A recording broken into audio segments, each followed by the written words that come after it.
Hi ఎవరు నమస్తే అందరికీ.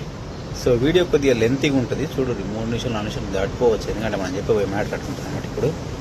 సో మామూలుగా విదేశాల్లో ఉండేటోళ్ళు అంటే ఒక జస్ట్ ఇప్పుడు విషయంలో కాకుండా ఒక 10 ఇయర్స్ దాటి 20 ఇయర్స్ అంటే లైక్ మీ అనమాట. మనం ఆల్మోస్ట్ 23 ఇయర్స్. యా, సో మనకి ఎప్పుడో 19 వెళ్ళినప్పుడు వచ్చిన సింగపూర్, నా 42. ఓకే, సో అంటే ఆల్మోస్ట్ 23 ఇయర్స్ అనమాట. సో ఈ 23 ఇయర్స్లో మన సైకలాజికల్ థింకింగ్ ఎట్లుంటుందంటే, ఇక్కడ మనం ఈ దాదాపు 23 ఇయర్స్లో వచ్చిన కొత్తలో ఒక 1 to 2 ఇయర్స్ మామూలుగా అందరినీ కలవడం అంటే ఇట్లా ఉండొచ్చు. కాకపోతే ఏంటంటే ఆ తర్వాత మారిన పరిస్థితులను బట్టి కానీ, మారిన టెక్నాలజీని బట్టి కానీ, సో అంతకుముందు అప్పుడు ఫోన్లు ఏం లేకపోయినాయి కాబట్టి అందరం కలుస్తుంది. ఆ తర్వాత వచ్చిన టెక్నాలజీ వల్ల ఫోన్లు విపరీతంగా అయిపోయి, సో నెట్ కూడా విపరీతంగా ఫ్రీ అయిపోయి ఇక్కడ వాళ్ళు అక్కడ అసలు ఎవరిని కలవకుండా అయిపోయింది అనమాట. అక్కడ కనబడ్డగా ఇటు నుంచి వెళ్ళిపోతారు, అట్ల నుంచి ఆడక్కడ పీక్ అంతే నుంచి వెళ్ళిపోతారు, అట్లున్న వ్యవస్థ. సో అటువంటి టైంలో ఏంటంటే ఈ విదేశాల్లో ఉంటున్న అందరూ ఒంటరిగా ఉంటారు అనమాట. సో ఎట్లా అంటే పూర్తిగా ఎవరితోటి కనెక్షన్ లేకుండా ఈ ఒంటరిగా ఉండడం వల్ల కొందరు ఏం చేస్తారంటే తాగుడు అలవాటు వాళ్ళు మామూలుగా తాగుతూ ఉంటారు. వీళ్ళు బాగా తాగుతున్నారంటే ఆ ఒంటరితనాన్ని ఓట్టుకోవడానికి అనమాట. సో అట్లా నెక్స్ట్ ఇంకోటి ఏంటంటే నా సొంత దిక్కులో తాగుడు అలవాటు ఏం చేశానంటే ఈ మనకి ఇన్స్టాగ్రామ్లో యూట్యూబ్లో ఏదో వీడియో చేస్తున్నందుకు దేశం మీద ఎవరు తిరుగుతూ ఉంటారు అంటే మనకు ఒక వైరాగ్యం వచ్చేస్తుంది అనమాట. ఏముంది, ఇంకెవరిని కలిసేది లేదు, ఎటు పోయేది లేదు, మనకన్నా వాళ్ళు మనల్ని ఎవరు అడిగేది లేదు, నీకు తిన్నవా లేదా, పన్నవా, పనిపోతున్నావా లేదా, ఎవ్వరు అడగరు మనల్ని. సో ఏక నిరంజన అనమాట.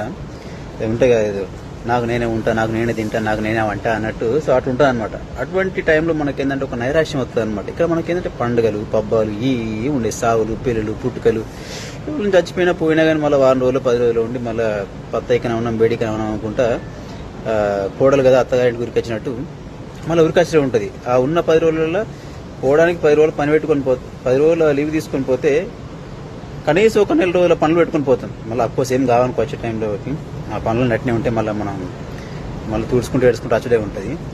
సో మనకు అనిపిస్తే అక్కడ పోగానే మనం రోజు లెక్క పెట్టుకుంటూ ఉంటాడు, ఏ డేట్కి వచ్చినా మనం ఏ డేట్కి వెళ్ళాలి. సో మన లెక్క పెట్టుకునే లోపలనే ఆ డేట్ అయిపోతూ ఉంటుంది. మనకు తెలుసు మన శాశ్వత స్థావరం అక్కడ కాదు, అది జస్ట్ మనకి ఇప్పుడైతే పెళ్ళైన అమ్మాయికి అవగారి లెక్క. నిజంగా నేను ఆల్రెడీ మొన్న చెప్పినట్టు పెళ్ళైన అమ్మాయి అవగారింటికి పోయి కూడా కొన్ని 4 రోజులు ఉంటుంది, మనకు అవకాశం లేదు. 15 రోజులు 10 రోజులు 2 వీక్స్ 3 వీక్స్ ఇంతే ఉంటుంది అనమాట. సో మరి ఎందుకు అంటే తప్పదు, మరి మన వాళ్ళు మంచిగా ఉండాలి, మనకు ఇంకా అంటే బాగా సౌకర్యాలు బాగుండాలి, వాళ్ళు బాగా బ్రతకాలి అంటే మనం ఇక్కడ ఏదో దేశ సేవ చేస్తాం వచ్చిన వాళ్ళం కాదు కదా, మన కుటుంబాలు బాగుండాలని చెప్పేసి మనం వచ్చినాం. సో దీనిలో మనకు సానుభూతి అబ్బో పాపం అనాల్సిన అవసరం లేదు. కాకపోతే ఈ రకంగా ఉంటుందని చెప్పి చెప్తున్నాం మెంటాలిటీ. అట్లా ఈ ఒంటరితనం వల్ల ఏంటంటే ఈ పండుగలకు పబ్బాలకు అన్ని దూరం ఉంటే ఏంటంటే అన్నిటిగా నిరాశ వచ్చేస్తారు అన్నమాట. అన్నిటిగా నైరాశ్యం, దేన్ని ఎండ్లో కూడా మనం పాల్గొనకపోవడం. ఇప్పుడు ఒకవేళ ఇంటికి వచ్చినా కానీ బంధువులతో కానీ నెక్స్ట్ ఫ్రెండ్స్తో అంత కలివిడిగా ఉండే ఏంటిదంటే ఉండబుద్ధి కాదు గట్లా. నేను చూసే వాళ్ళు ఏమంటారు పొగరు బాగుంది వీడు ఎవరిని కలుపుతలేడు అంటే, కాకపోతే ఏంటంటే వాళ్ళకి అలవాటు అయిపోయింది గట్లా. నేను ఇప్పుడు చెప్తున్నా కదా 20 ఇయర్స్ 15-20 ఇయర్స్ అంటే మామూలు విషయం కాదు, అది ఒంటరిగా ఉండడం అలవాటు అయిపోయింది రా.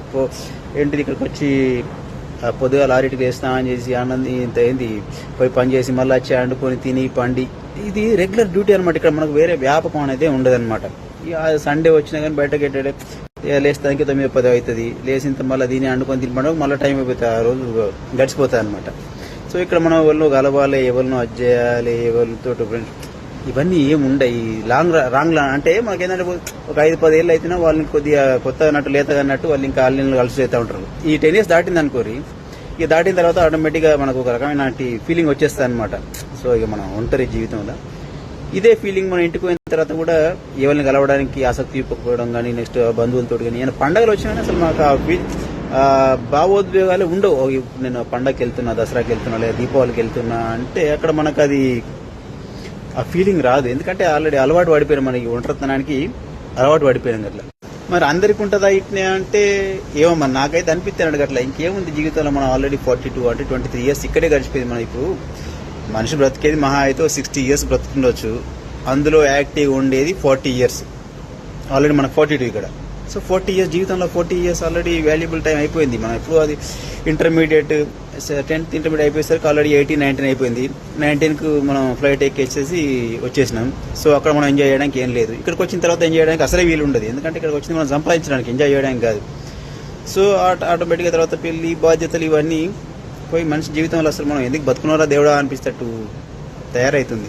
ఇక జీవితం అంతా ఇంతేనా అంటే ఇంత ఏం లేదు. ఇక ఆల్రెడీ ఇప్పుడు అయిపోయింది. ఇంకేముంది, ఆల్రెడీ మన సింగపూర్ ఇక్కడ అయిపోయి 64 ఇయర్స్ వచ్చేదాకా నువ్వు ఈయనే కొట్టి సావచ్చు అని చెప్పేసి. సో మనల్ని పెట్రోల్ పెట్టి పంపించేదాకా మనం ఈయనే ఉంటాం.